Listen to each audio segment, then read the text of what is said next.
آغا خانی کہتے ہیں کہ ہر چیز کا ظاہر باطن ہے اور وہ باطن کو فالو کرتے ہیں. نماز کا باطن دعا بن گیا ہے، حج کا دیدار، روزے کا جو ہے وہ اس طرح کا کچھ چھپانا، ان کا تقیہ جو ہے اس کو کہتے ہیں کہ ہمارا روزہ ہے. زکوٰۃ جو ہے وہ 12%، 12.5% دسوند ہے ان کی. قرآن کا مطلب جو ہے وہ امام ہے. یہ جو کانسیپٹ ہے، آپ نے احکام کا بھی ذکر کیا، توحید احکام کا، کیا یہ اس میں آتا ہے، زمرے میں آتا ہے؟ اور اس طرح کا تبدیلی، میجر تبدیلی کہ نماز کو بدل کے دعا کر دی 3 وقت کی، روزہ ختم کروا دیا، یہ اللہ کے احکام کی جو نفی آپ نے ایک مثال دی تھی اور کائنڈ بتائی تھی توحید کی، کیا اس میں آتا ہے یہ؟ اس میں عرض کر دیتا ہوں، توحید کے جیسے عرض کیا جاتا ہے ظاہر و باطن، اب یعنی ہر کسی کے اپنے تصورات ہیں، اپنے خیالات ہیں. ہم تو ایک جنرل جو بھی ایک ہوگا ایک کانسیپٹ وہ سب کے سامنے عرض کریں گے، باقی ہر کوئی سمجھدار ہے، ہر کوئی اس کو انڈرسٹینڈ کر سکتا ہے. اگر آپ ظاہر و باطن کی بات کریں تو یہ صرف سراسر گمراہی ہے، جہالت ہے، لا علمی ہے، دلالت ہے. اور اس سے زیادہ میں اور کیا کہوں کہ لوگوں کو اب جو ظاہر اور باطن کی اگر آپ بات کرتے ہیں تو ہم جس دنیا میں رہ رہے ہیں یہ تو ظاہر کی دنیا ہے. اور اگر آپ یہ معنی بنائیں کہ اس چیز کا معنی یہ ہو گیا، اس چیز کا معنی یہ ہو گیا، تو میں نے تو شروع میں عرض کر دیا تھا کہ یہ اختیار اور یہ اتھارٹی کسی بھی چیز کے حوالے سے کسی بھی چیز کو اسپیسیفائی کرنے کی صرف اور صرف رسول پاک صلی اللہ علیہ وسلم کی ذات ہے، جو انٹرپریٹ کر سکتی ہے کہ اس آیت کا معنی کیا ہے یا اس حکم کا معنی کیا ہے. صحیح بخاری کی حدیث مبارکہ ہے، حضور نبی مکرم صلی اللہ علیہ وسلم پر جب آیات نازل ہوئیں اقیم الصلاۃ کے نماز قائم کی جائے، سورہ بقرہ میں اور دیگر مقامات پر جو آیات آئی ہیں، تو جیسے ہی نماز کا حکم آیا تو صحابہ کرام آج کے زمانے کے جو لوگ عربی دان ہیں ان سے زیادہ صحابہ کرام کو عربی آتی تھی، تو وہ کوئی معنی اس کا اپنا نکال سکتے تھے اور شروع کر سکتے تھے. اب صلاۃ کے کئی معنی ہیں، اس میں کوئی اعتراض نہیں ہے، لغت کے اندر کئی معنی ہے صلاۃ کے. لیکن اب صحابہ کرام جو پہلے لسنرز اور پہلے فالوورز ہیں، اور اس میں آقا علیہ السلام کا خاندان، حضرت مولا علی کرم اللہ کریم اور حضرت بی فاطمہ الزہرا سلام علیہ، حسنین کریمہ، پورے تمام صحابہ کرام اسی میں شامل ہیں. اہل بیت پاک اور صحابہ یہ ایک ہی ہیں. تو یہ سارے اس وقت سننے والے تھے، قرآن کی آیت آقا علیہ السلام کے سامنے تلاوت کی. تو اگر اس طرح کا کوئی معنی ہر کسی نے اپنا بنانا ہوتا تو آقا علیہ السلام کے پاس جانے کی کیا ضرورت تھی؟ لیکن صحیح بخاری مسلم کی متفق علیہ حدیث ہے، صحابہ کرام آقا علیہ السلام کی بارگاہ میں حاضر عرض کی کیف نصلی یا رسول اللہ، اللہ کے رسول صلی اللہ علیہ وسلم بتائیے، اللہ نے صلاۃ کا حکم دے دیا ہے قرآن میں کہ صلاۃ قائم کرو، اب صلاۃ کا معنی کیا ہے آپ بتا دیجئے. حضور اسلام نے نہیں فرمایا بھائی اجازت ہے ٹھیک ہے تم جو مرضی اس کا معنی بنا لو، اس کا معنی دعا کر لو، بیٹھ جایا کرو، دعا کیا کرو، تمہارا کام ہو جائے گا. نہیں، آقا علیہ السلام نے فرمایا سلو کما رہی تمونی یصلی، فرمایا میرے پیچھے کھڑے ہو جاؤ، مجھے دیکھتے جاؤ، جیسے جیسے میں کرتا ہوں ویسے ویسے کرتے جاؤ، یہ تمہاری صلاۃ ہے. تو جب آقا علیہ السلام نے لفظ صلاۃ کو اسپیسیفائی کر دیا اور اس کو مختص کر دیا، متعین کر دیا کہ یہ صلاۃ ہے، تو اب قیامت تک اس لفظ صلاۃ کا کوئی اور معنی کرنے کی نہ کسی کو اجازت ہے، نہ کسی کی حیثیت ہے، نہ کسی کی کوئی وقت ہے. وہ جتنے مرضی مقام کا حامل ہو، جو کچھ بھی ہو، جب اللہ کے رسول صلی اللہ علیہ وسلم نے اسپیسیفائی کر دیا کہ صلاۃ کا معنی یہ ایکشنز ہیں، اور آقا علیہ السلام نے صرف زبان سے نہیں کہا، آپ نے کر کے دکھایا، اور اس دن سے لے کر آج تک لوگ اسی کو فالو کرتے چلے آ رہے ہیں.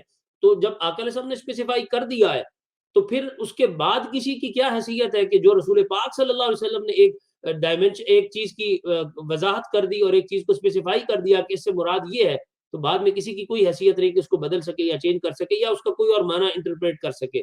اسی طرح حج کی بات ہے، اب جب حج کا حکم نازل ہوا تو آقا علیہ السلام فرما سکتے تھے بھائی ٹھیک ہے اپنی مرضی سے حج کر لیا کرو، تمہارا حج کا ظاہر بھی ہے باطن بھی ہے، ظاہر کو چھوڑو باطن پر چلے جاؤ.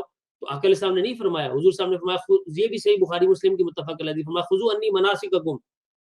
آقا علیہ السلام نے صحابہ کرام کو ساتھ لیا، اچھا حج کرنا چاہتے ہو کیا ہے، چلو میرے ساتھ چلو. تو جب وہ دن آئے حج کے تو آقا علیہ السلام صحابہ کرام کو لے کر آپ کو ان کا طواف بھی کعبۃ اللہ کا کروایا، حجر اسود کے قریب گئے، اس کا بوسہ بھی آقا علیہ السلام نے لیا، صحابہ کرام نے حضور کی اتباع میں کیا، صفا مروہ کے درمیان سعی کی، حلق کروایا، آقا علیہ السلام نے جانور ذبح کیا، اور پورا کرنے کے بعد فرمایا یہ تمہارا حج ہے. اب جب رسول پاک صلی اللہ علیہ وسلم نے ایک چیز اسپیسیفائی کر دی کہ حج سے مراد یہ ہے، تو قیامت تک کسی کی کیا اتھارٹی، کسی کی کیا حیثیت اور کسی کا کیا مقام اور مرتبہ ہے کہ اللہ کے رسول کے اسپیسیفائی کر دینے کے بعد وہ اختیار رکھتا ہے کہ وہ اس چیز کو بدل سکے یا چینج کر سکے. تو یہ کسی کی کوئی حیثیت نہیں، کسی کی کوئی ایسی وقت نہیں ہے. ہاں لاجیکلی میں ایک صرف بات عرض کر دوں، یہ سارے لوگ جن کا یہ تصور ہے، یہ ایک گروپ نہیں ہے.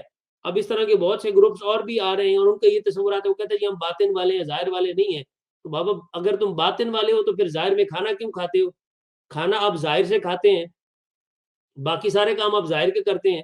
آپ گھر بیٹھے کہیں جی کہ رزق دینے والا اللہ ہے تو مجھے روحانی طور پر رزق ملتا رہے گا, مجھے باہر جا کر کمانے کی ضرورت نہیں ہے. کمائی کے لیے آپ کا ظاہر کا گھر سے نکلنا ضروری ہے. اسکول آپ نے علم حاصل کرنا ہو, نالج حاصل کرنا ہو, تو آپ کے ظاہر کا اسکول میں جا کر پڑھنا ضروری ہے. کھانا پینا ہو تو آپ کے جسم کا پکانا بھی ضروری ہے اور جسم کا کھانا بھی ضروری ہے. تو باقی سارے معاملات میں ظاہر ہے, اور جب عبادت کی بات آتی ہے تو آپ باطن میں ڈال کر لوگوں کو گمراہ کرتے ہیں اور یہ جہالت پر مبنی ایسی باتیں کرتے ہیں. اب ہم ایک فزیکل لائف میں رہ رہے ہیں, فزیکل ورلڈ میں رہ رہے ہیں, ایک جسمانی زندگی میں رہ رہے ہیں, تو جسمانی زندگی میں احکامات بھی سارے جسمانی ہوں گے.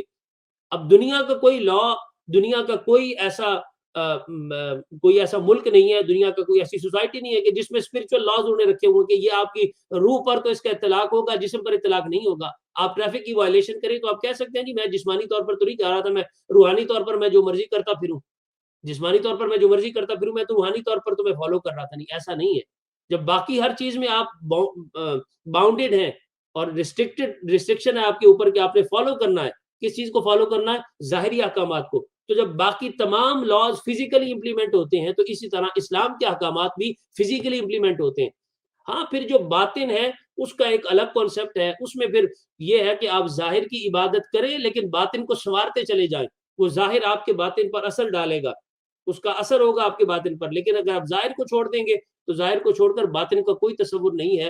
یہ جیسے جسم کے بغیر روح کا کوئی تصور نہیں ہے.